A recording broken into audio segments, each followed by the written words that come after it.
Hello everyone. So India's biggest superstar Prabhas గారా, షారుఖ్ ఖాన్ గారా? దీని మీద అయితే ట్విట్టర్లో ఒక బిగ్ వారే జరుగుతుంది. సో దీని గురించి మనం ఈరోజు డిస్కస్ చేసుకోవచ్చు. Let's get in to the topic. So మనందరికీ తెలుసు, October 24 అయితే స్పిరిట్ నుంచి ఒక గ్లిమ్స్ రిలీజ్ అయింది. ఆ గ్లిమ్స్లో ప్లెయిన్ టెక్స్ట్తో వైట్ కలర్ లెటర్స్తో అయితే మనకి వాయిస్ ఓవర్ ఇచ్చి రిలీజ్ చేయడం జరిగింది. అందులో ఫస్ట్ మనకు కనిపించేది India's biggest superstar Prabhas గారు. దీనికోసం అయితే ట్విట్టర్లో ఒక బిగ్ వార్ జరుగుతుంది, షారుఖ్ ఖాన్ గారు వర్సెస్ ప్రభాస్ గారు అని చెప్పి. బాలీవుడ్లో షారుఖ్ ఖాన్ గారు ఫ్యాన్స్ మాత్రం biggest super star Shahrukh Khan గారు ఉండగా ఇంకెవరూ లేరని చెప్పి ట్విట్టర్లో హ్యాష్ ట్యాగ్స్ రన్ చేస్తున్నారు. But is it true? నేను యాక్సెప్ట్ చేస్తాను. ఒకప్పుడు షారుఖ్ ఖాన్ గారే బిగ్గెస్ట్ సూపర్ స్టార్ అని చెప్పేసి ఇండియాలో. బికాజ్ అప్పుడు బాలీవుడ్ వేరేగా, టాలీవుడ్ వేరేగా, రీజనల్ ఫిల్మ్ ఇండస్ట్రీస్ కూడా సెపరేట్గా ఉండి, ఎప్పుడైతే బాహుబలి వచ్చిందో అప్పటి నుంచి పాన్ ఇండియా సినిమాస్ మొదలయ్యాయి. సో అప్పటి నుంచి రికార్డ్స్ చూసుకుంటే మాత్రం షారుఖ్ ఖాన్ గారు, ప్రభాస్ గారు దరిదాపులు కూడా రారని నేను చెప్తాను.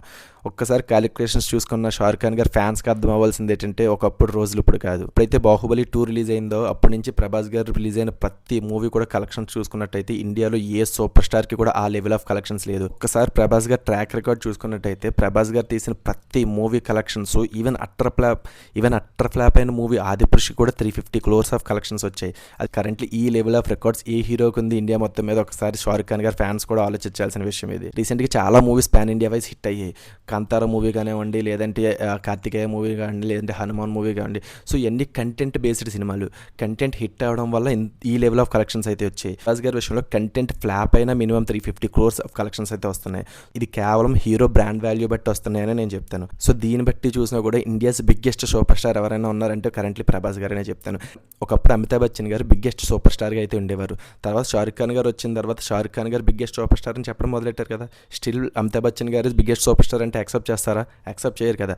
అదేవిధంగా కరెంట్లీ ప్రభాస్ గారు ట్రాక్ రికార్డ్ చూసుకున్నా, తనకు వచ్చే కలెక్షన్స్ చూసుకున్నా, షారుఖ్ ఖాన్ గారు biggest hero in Bollywood, accepted. ఓవరాల్లీ చూసుకున్నట్టయితే కరెంట్లీ ప్రభాస్ గారు ఉన్న క్రేజ్కి కలెక్షన్స్కి ఎక్కడ సంబంధం లేదు కదా. ఇన్లీ సందీప్ రెడ్డి వంగ గారి గురించి మాట్లాడుకోవాలి. నాకు తెలిసి సందీప్ రెడ్డి వంగ గారు ఇంటెన్షనల్లీ ఈ ట్యాగ్ అయితే యాడ్ చేయడం జరిగింది. ఇప్పుడు హీరోస్ కానివ్వండి, బాలీవుడ్ ఫిల్మ్ ఇండస్ట్రీ కానీ ఎప్పుడు కూడా మేమే గొప్ప అనే ఒక ఊహలో ఉంటారు కదా, దాన్ని కంప్లీట్లీ కొలాప్స్ చేయడానికి అయితే పెట్టారని నేను అనుకుంటున్నాను. సందీప్ రెడ్డి వంగ గారి గురించి మనకు తెలుసు. యానిమల్ మూవీ చేసినప్పుడు బాలీవుడ్ మీడియా వాళ్ళకి ఏ లెవెల్ ఆఫ్ ఆన్సర్స్ ఇచ్చారో కూడా అందరూ మనం చూసాం. మీకేమనిపిస్తుంది? India's biggest superstar Prabhas garu అంటారా, షారుఖ్ ఖాన్ గారు అంటారా?